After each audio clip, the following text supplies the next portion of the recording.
Hello વિદ્યાર્થી મિત્રો, કેમ છો? ઓક્ટેટ લાઈવ સ્કૂલમાં આપનું હાર્દિક સ્વાગત છે. લર્નિંગ ટુ લવ, લવિંગ ટુ લર્ન. આજે આપણે ટ્રાવેલિંગ માઇક્રોસ્કોપની મદદથી કાચના પ્રિઝમનો વક્રી ભવનાંક શોધીશું, એટલે કે ટ્રાવેલિંગ માઇક્રોસ્કોપનો આપણે પ્રયોગ કરીશું. અહીં સાધનની અંદર માઇક્રોસ્કોપ, કાચનો સ્લેબ, લાઇકો પાવડર અથવા તો આપણે ચોકનો ભૂકો લઈશું. જે લાઇકો પાવડર એટલે કે ચોકના ભૂકાની જેવો જ એક ડસ્ટવાળો થોડો ભૂકો આવે છે, સફેદ કાગળની શીટ. અહીં માઇક્રોસ્કોપ છે એનું વર્નિયર કેલિપર્સ જે તમે 11માં ભણી ગયા, તો એની અંદર જે લઘુત્તમ માપ શક્તિ આવતી એ જ વર્નિયર સ્કેલ અહીંયા આપેલી છે, જેનું આપણે વર્નિયર સ્કેલનું લઘુત્તમ માપ શોધવાનું છે. પણ કોનું જોશું આપણે? માઇક્રોસ્કોપનું. હવે અહીં માઇક્રોસ્કોપની અંદર 11માં આપણે ભણી ગયા કે બે પ્રકારની સ્કેલ આવે, મુખ્ય સ્કેલ અને ગૌણ સ્કેલ. તો મુખ્ય સ્કેલ ઓલમોસ્ટ કોના જેવી આવશે? તો કે આપણી જે સાદી જે સ્કેલ યુઝ કરીએ છીએ એ સાદા સ્કેલ જેવી જ આવે છે. જ્યારે ગૌણ સ્કેલ એ સામાન્ય રીતે એ દરેક માઇક્રોસ્કોપને અનુરૂપ બદલાતી હોય છે, અથવા તો કોઈ પણ સાધનને અનુરૂપ બદલાતી હોય છે. તો અહીં વર્નિયર કેલિપર્સની આપણે લંબાશ શોધીએ છીએ, તો મુખ્ય વિભાગના નાનામાં નાના વિભાગનું મૂલ્ય, એટલે કે આપણું જે માઇક્રોસ્કોપ છે એ માઇક્રોસ્કોપની અંદર નાનામાં નાના કાપાનું મૂલ્ય. તો એ નાનામાં નાના કાપાનું મૂલ્ય આપણું અહીંયા જે સ્કેલ આવેલી છે એ આપણી સ્કેલ છે 0 થી 10.5, એટલે કે 0 અને 6.1, એવી જ રીતે 6.1, 7.2, 8.3, એવી રીતે 10.5. એટલે કે અહીં બે કાપા વચ્ચેનું મૂલ્ય છે એ નાનામાં નાના વિભાગનું મૂલ્ય 0.05 આપેલું છે. કેટલું આપેલું છે? 0.05. છેદમાં કુલ કાપા આપણને 50 આપેલા છે. કેટલા આપેલા છે? 50. એટલે આપણે ગણતરી કરીએ કે 0.05 ડિવાઈડ બાય 50, એટલે કે આપણી જે લંબાશો છે 0.001, એટલે કે આપણું જે ટ્રાવેલિંગ માઇક્રોસ્કોપ છે એ ઓછામાં ઓછું પોઈન્ટ પછીના 3 આંકડા માપીને બતાવશે. કેટલું બતાવે છે? પોઈન્ટ પછીના 3 આંકડા, એટલે કે લંબાશ 0.001 થઈ. હવે અહીં જો લંબાશ શોધતા ન આવડે તો ઓલરેડી આપણને ટ્રાવેલિંગ માઇક્રોસ્કોપની અંદર લંબાશ આપેલી હોય છે, તો એના ઉપરથી આપણે પણ જોઈ શકીએ છીએ. એટલે કે અહીંયા તમે જોશો તો સ્કેલમાં અહીંયા વર્નિયર સ્કેલ જે આ પોર્શન આપેલો છે એ આપણી વર્નિયર સ્કેલ છે. એ વર્નિયર સ્કેલમાં તમને અહીંયા લખેલી છે કે 0.01 mm, એટલે કે આપણી લંબાશો કેટલી થશે? mm આપેલી છે, આપણે લેવાની છે સેન્ટીમીટરમાં.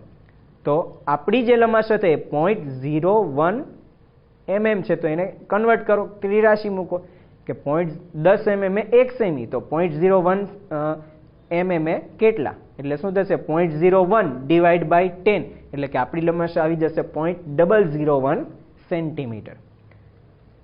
ત્યારબાદ આપણે કોષ્ટકની અંદર જ્યારે રીડિંગ લેશું કે નેક્સ્ટ આપણું જે આ કોષ્ટક છે એની અંદર આપણે જે રીડિંગ લઈએ છીએ એ MSR, મુખ્ય સ્કેલ રીડિંગ. એટલે કે આપણું જે ટ્રાવેલિંગ માઇક્રોસ્કોપમાં બે પ્રકારની સ્કેલ આવે છે, એમાં સૌથી પહેલાં કયું રીડિંગ લેશું? મુખ્ય સ્કેલ રીડિંગ. ત્યારબાદ VSR, વર્નિયર સ્કેલ રીડિંગ, કે જેની અંદર N એટલે આપણો બંધ બેસતો કાપો.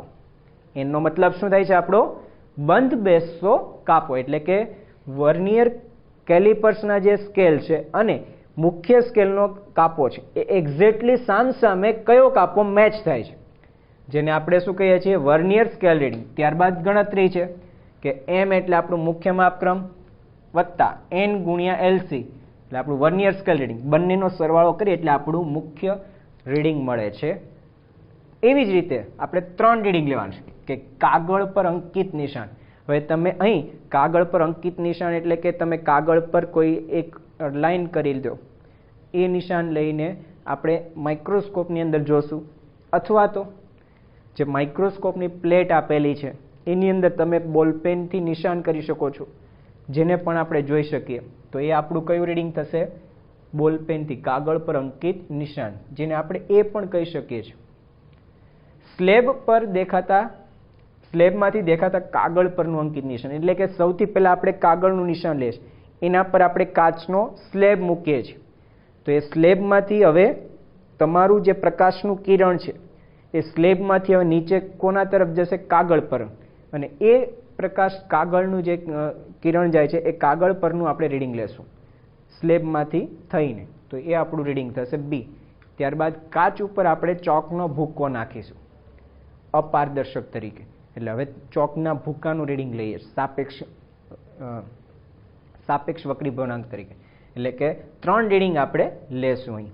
તો અહીં તમને ટ્રાવેલિંગ માઇક્રોસ્કોપ આપેલું છે, એની અંદર મેં અત્યારે અહીં બોલપેનથી નિશાન કરેલા છે. તો એ સૌથી પહેલાં આપણે એ બોલપેનથી નિશાનનું રીડિંગ લેશું. હવે અહીં માઇક્રોસ્કોપ વિશે પહેલાં તો આપણે જાણી લઈએ કે અહીં આપણું માઇક્રોસ્કોપ છે 2 પ્રકારનું છે. એટલે કે 2 અક્ષિસ સાથે કામ કરે છે. એક વાય અક્ષિસ ઉપર કામ કરશે અને બીજી એક્સ અક્ષિસ ઉપર. એટલે કે આ જે ભાગ છે, આ જે બટન છે એ અને આ, એની મદદથી માઇક્રોસ્કોપ આપણું આખું માઇક્રોસ્કોપ આગળ પાછળ આજુબાજુમાં મૂવ કરશે. અને આ જે બટન છે એટલે કે અહીંયા પાછળ આપેલું છે એક બટન, બીજું બટન અને ત્રીજું બટન. આ 3 બટનની મદદથી આપણે આ પોર્શન છે માઇક્રોસ્કોપનો, જે પોર્શનને આપણે ઉપર નીચે કરીએ છીએ. એટલે કે વાય એક્સિસનું રીડિંગ લઈએ છીએ અને આની મદદથી આપણે એક્સ એક્સિસનું. 11માની અંદર તમારે પ્રેક્ટિકલ એક આવી ગયો કેપેલરી ટ્યુબનો, કેશાકર્ષણનો પ્રયોગ, જેની અંદર તમે કેશાકર્ષણની જે ટ્યુબ હતી એની અંદર જે પાણીનું જે તણાવ બળ ઉત્પન્ન થાય છે એ પાણી જે ઉપર ચડે છે એ પાણીનું તમે રીડિંગ લેતા હતા અને જે કેપેલરી ટ્યુબ આવે એનો વ્યાસ માપતા. તો વ્યાસ માપવા માટે આપણે એક્સ એક્સિસ અને વાય એક્સિસનું રીડિંગ લેતા. તો ત્યારે 11thની અંદર આપણે બંને રીડિંગ લેતા હતા, એક્સ એક્સિસ અને વાય એક્સિસના. હવે અત્યારે ખાલી તમારે ફક્ત વાય એક્સિસના જ રીડિંગ લેવાના છે. આપણે ફક્ત નીચે જે પેનથી અંકિત કરેલી લાઈન છે એને જ દર્શાવીએ છીએ, એને જ આપણે રીડિંગ લઈએ છીએ. એટલે આપણે વાય એક્સિસની સાથે કામ છે એટલે આપણે એક્સ એક્સિસને મૂવ કરશું ને એટલે આપણે એને ફિટ કરી દેશું, જે એકવાર આપણે ફોકસ કરીએ. હવે શરૂઆતમાં જ્યારે આપણે ફોકસ કરીએ છીએ ત્યારે આ બટનની મદદથી ઉપયોગ કરી શકો છો. એ બટનની મદદથી તમે ફોકસ કરી દો અથવા તો અહીંયા 2 બટન છે એની મદદથી. ખાસ ધ્યાન રાખવાનું છું વિદ્યાર્થી મિત્રો, અહીં તમે ભૂલ કરો છો.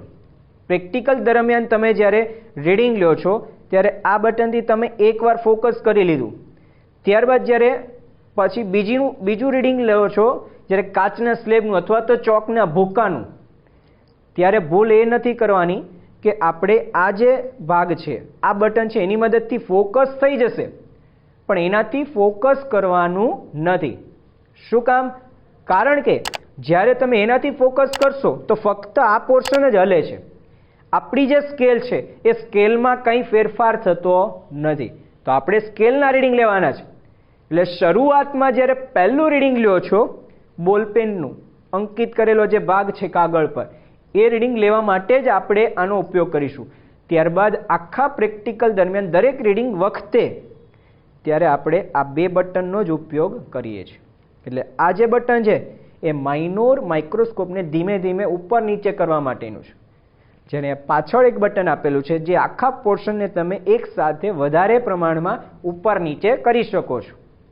સેમ એ જ રીતે અહીંયા છે, આ ભાગને આપણે આગળ પાછળ રીતે કરી શકીએ છીએ. જ્યારે થોડો ગેપ ધીમે ધીમે આપણે માઇક્રોસ્કોપને આગળ પાછળ કરવું છે તો આપણે આ બટનનો ઉપયોગ કરીએ છીએ.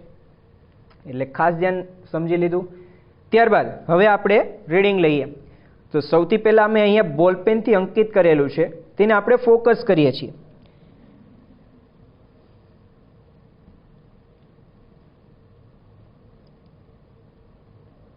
અહીં આપણે હવે એને ફોકસ કરેલું છે.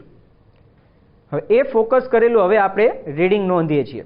તો એ રીડિંગ નોંધવા માટે સૌથી પહેલાં આપણે અહીંયા જોશું કે 0 છે, વર્નિયર સ્કેલમાં જે 0 છે એ મુખ્ય સ્કેલની અંદર ક્યાં આવે છે. અહીંયા આ જે સ્કેલ તમારી છે એ મુખ્ય સ્કેલ છે અને આટલો જે ભાગ છે એ તમારો વર્નિયર સ્કેલ છે. સેમ એ જ રીતે એક્સ એક્સિસ પર પણ આવી શકે છે. મુખ્ય સ્કેલ અને વર્નિયર સ્કેલ. હવે અહીં 0 તમારો મુખ્ય સ્કેલની અંદર ક્યાં આવે છે એ આપણે ઓબ્ઝર્વ કરીએ છીએ. એટલે કે અત્યારે તમારો 0નો જે કાપો છે એ 4.1 4.2 પછી આવે છે. તમારો કાપો ક્યાં છે? 4.2 પછી દર્શાવે છે. હવે માની લો તમે કોઈ રીડિંગ લો છો તો 4.2 અને 4.3 ની વચ્ચે આવે છે તો હંમેશા રીડિંગ ઓછું લઘુત્તમ મૂલ્ય લેવામાં આવે છે.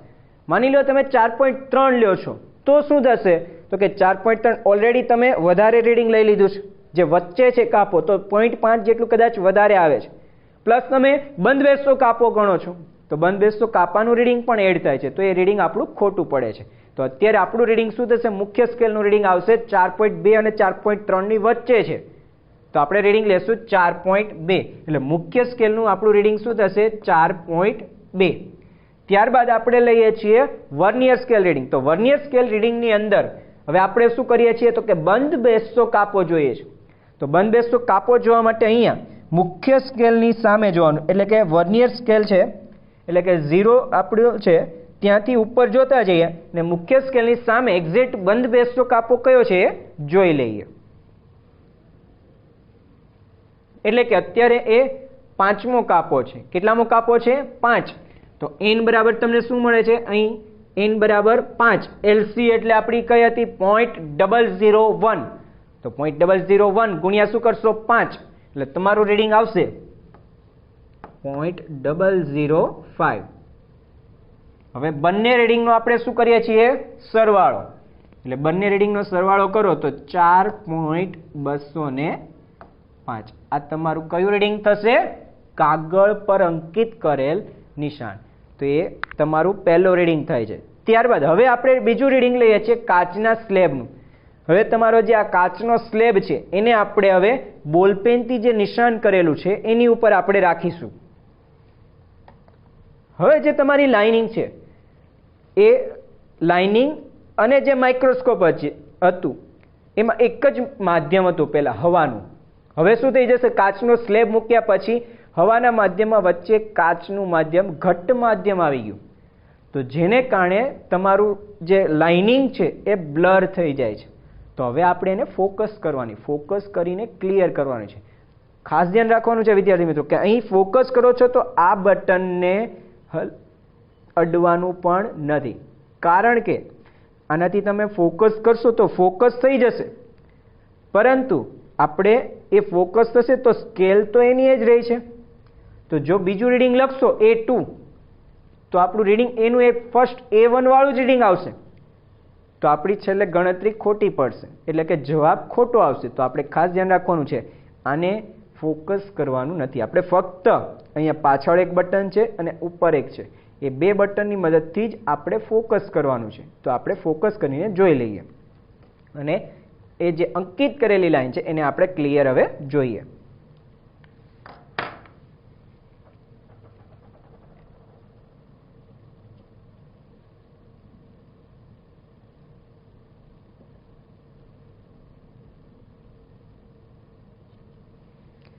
હવે અહીં ફોકસ થઈ ગયું છે. હવે વધારે ફોકસ કરવું છે તો વધારે ફોકસ કરવા માટે આ ભાગને તમે હલાવી શકો. ધીમે ધીમે ફોકસ કરવું છે તો આ ભાગને મૂવ કરી શકો. તો હવે રીડિંગ લઈએ છીએ આપણે કે તમારો 0 છે એ 4.9 અને 4.9 અને 5ની વચ્ચે આવે છે. એટલે તમારું મુખ્ય સ્કેલનું રીડિંગ શું થશે? 4.9. બંધ બેસતો કાપો જોઈ લઈએ.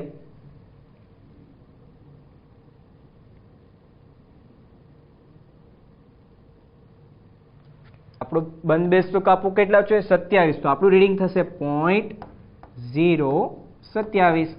કારણ કે 27 ગુણ્યા શું કરો છો? લઘુત્તમ માપ શક્તિ. તો લઘુત્તમ માપ શક્તિ આપણી શું છે? 0.001.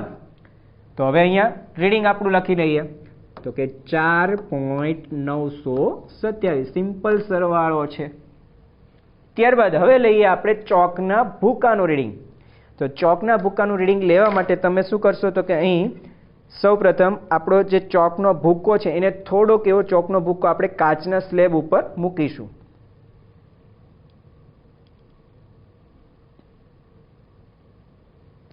એ ચોકનો ભૂકાને મૂક્યા પછી આપણે એને દબાવી દેવાનો નથી. નોર્મલી ફક્ત ચોકના ભૂકાને આપણે મૂકવાનો છે અને એ ચોકના ભૂકાને આપણે પછી ફોકસ કરીને રીડિંગ લેવાનું છે.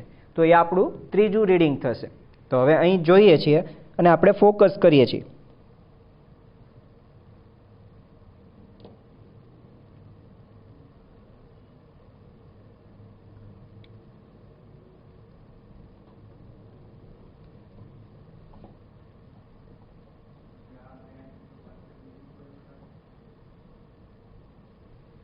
તો હવે જે આપણું રીડિંગ આવે છે એ રીડિંગ આપણે લખી લઈએ છીએ.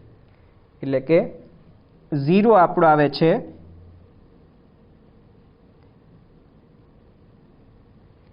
6.3 પર. આપણું રીડિંગ શું આવે છે? 6.3.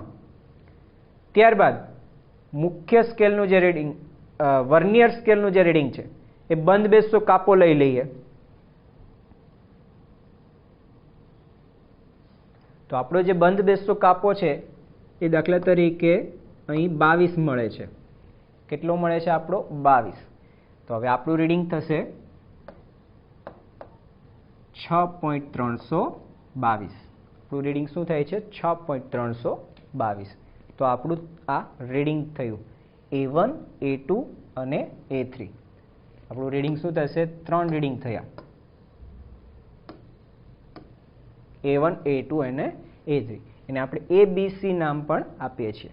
તો હવે આપણે ગણતરી જોઈએ. અહીં ગણતરી માટે આપણે ત્રણેય રીડિંગ ધ્યાનમાં લેવાના છે.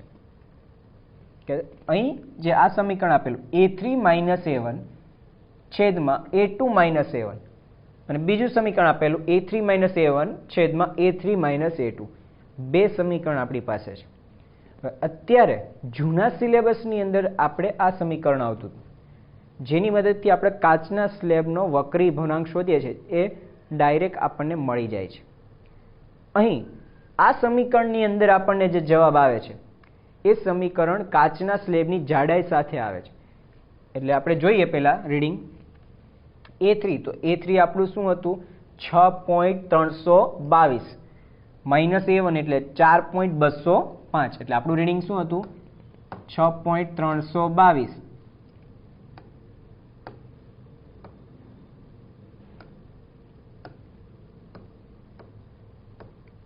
Minus 4.205 divide by A2. A2 આપણું શું હતું? જોઈ લઈએ. 4.927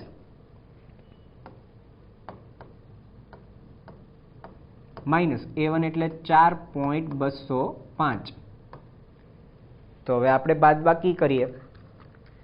6.322 માઇનસ 4.205 એટલે કે ઉપર આપણું રીડિંગ આવે છે 2.117 divide by 4.927 minus 4.205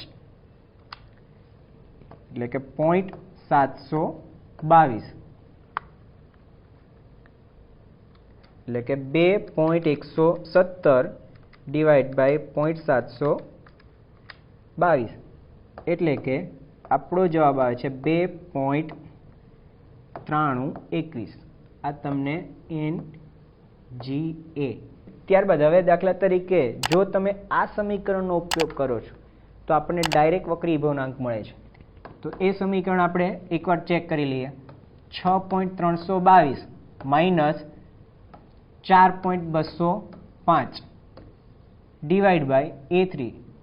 6.322 minus A2 4.927 એટલે ઉપર આપણું આવે છે 2.117 ડિવાઈડ બાય, હવે આપણું બીજું નીચેનું રીડિંગ શું છે? 6.322 માઇનસ 4.927 એટલે કે 1.395. તો હવે આનો ભાગાકાર કરીએ આપણે કે 2.117 ડિવાઈડ બાય 1.395 એટલે તમારો જવાબ આવે છે 1.51 જે આપણને ડાયરેક્ટ કાચનો વક્રી ભવનાંક મળે છે. હવે અહીંયા આ તમને મળે છે એ કાચની જાડાઈ સાથે મળે છે, એટલે કે દાખલા તરીકે આ તમારો કાચનો સ્લેબ છે.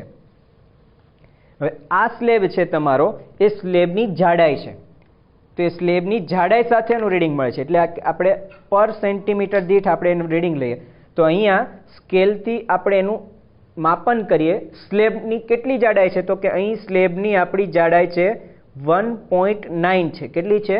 1.9 છે.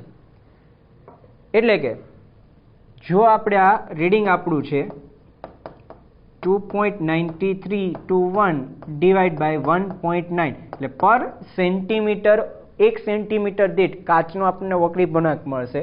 એટલે કે 2.9321 ડિવાઈડ બાય 1.9, એટલે કે 1.5432, જે આપણને શું મળે છે? કાચનો વક્રી ભવનાંક.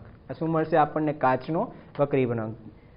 જે કાચનો વક્રી ભવનાંક તમને ખબર જ છે 1.5, જે આપણે સાબિત થઈ જાય છે અહીંયા. તો હવે આપણે ત્રુટિની ગણતરી કરીએ.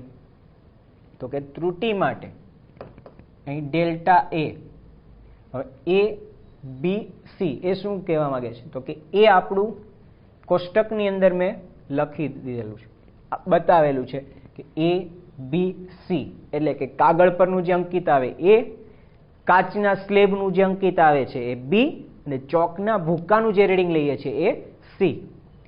તો અહીં રીડિંગ લઈએ છીએ આપણે ડેલ્ટા એ. ડેલ્ટા એ તમારી શું છે? તો કે માઇક્રોસ્કોપની લંબાઈ 0.001 ડિવાઈડ બાય A1. A1 એટલે શું હતું તમારું? 4.205 વત્તા 0.001 ડિવાઈડ બાય A3. A3 એટલે આપણું શું હતું રીડિંગ? તો કે 6.322. શું હતું? 6.322. તો આપણે ગણતરી કરીએ કે 0.001 ડિવાઈડ બાય 4.205, એટલે કે 0.00023 વત્તા 0.001 ડિવાઈડ બાય 6.322, 0.000158 પ્લસ 0.00023, એટલે કે આપણો આન્સર છે 0.000388, જે આપણને મળે છે ડેલ્ટા બી અપોન બી. ત્યારબાદ બાજુની ગણતરી કરીએ. ડેલ્ટા એટલે આપણું શું આવે છે? લઘુત્તમ માપ શક્તિ. કોની? લંબાશયની. તો A1 એટલે આપણું શું હતું? 4.205 વત્તા 0.001 ડિવાઈડ બાય A2 4.927, એટલે આનો જવાબ આવે છે આપણો 0.00023, જે આપણે આગળ કર્યો હતો. 0.001 ડિવાઈડ બાય 4.927, એટલે કે આવે છે 0.00202 વત્તા 0.00023, એટલે કે જવાબ આવે છે 0.00043. આ મળે છે ડેલ્ટા સી અપોન સી. તો આ બંને કિંમત આપણે નેક્સ્ટ સમીકરણમાં આપણે મૂકીએ. NGA, અહીંયા NGA એટલે આપણું શું મળે છે? 1.54. ડેલ્ટા બી અપોન બી અને ડેલ્ટા સી અપોન સી, જે આપણે હમણાં મેળવ્યું કે 0.00388, 0.00043, 0.00038 વત્તા 0.00043 પ્લસ 0.00038, એટલે આપણો જવાબ આવ્યો 1.54 મલ્ટીપ્લાય 0.00812 મલ્ટીપ્લાય 1.54, એટલે કે 0.00125 આ આપણને મળે છે ડેલ્ટા NGA એટલે કે ત્રુટિ શું મળે છે 0.00125. તો આપણે લખીએ અહીં કે આપણને મળ્યો 1.54.00125. તો આપણને મળી ગયો કાચનો વક્રીભવનાંક છે. એકદમ ઇઝી. આવા 3 વખત રીડિંગ લેવાના છે. કેટલી વાર લેવાના છે? 3 વખત. આપણે અત્યારે અહીંયા એક વાર રીડિંગ લીધું છે, જે 3 વખત રીડિંગ લેશું. તો હવે ખાસ ધ્યાન કે બોર્ડમાં કઈ રીતે પ્રશ્ન પૂછાય છે કે ટ્રાવેલિંગ માઇક્રોસ્કોપનો ઉપયોગ કરી કાચના સ્લેબનો વક્રીભવનાંક શોધો. મૌખિક પ્રશ્નો, કાચનો વક્રીભવનાંક જણાવો, જે આપણને ખબર હોવી જોઈએ, થિયરીમાં આવી ગયો છે 1.5. વર્નિયર કેલિપર્સ અને સ્ક્રૂ ગેજની લંબાઈ, જે 11માં ભણી ગયા.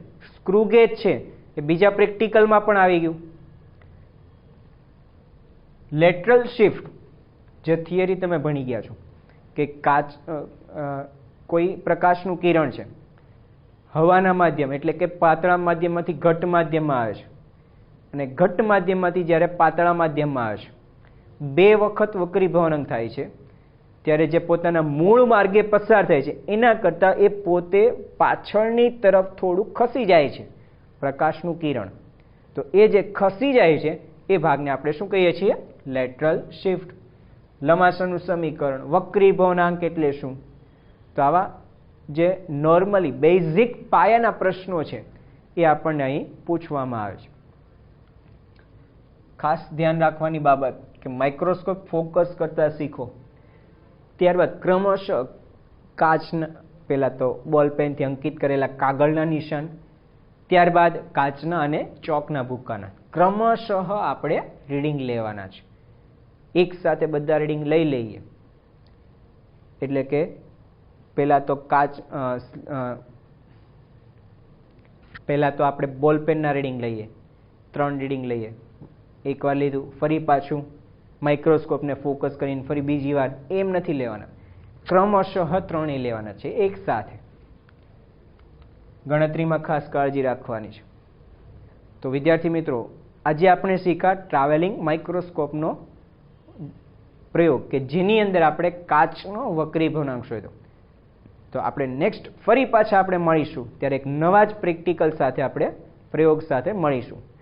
જો વિદ્યાર્થી મિત્રો તમને આ વિડીયો પસંદ આવ્યો હોય તો લાઈક કરો, સબસ્ક્રાઈબ કરો અને તમારા બીજા વિદ્યાર્થી મિત્રોને પણ દેખાડશો, જેથી એને પણ એ મદદ મળે અને એ પણ કંઈક નવું શીખે. Thank you.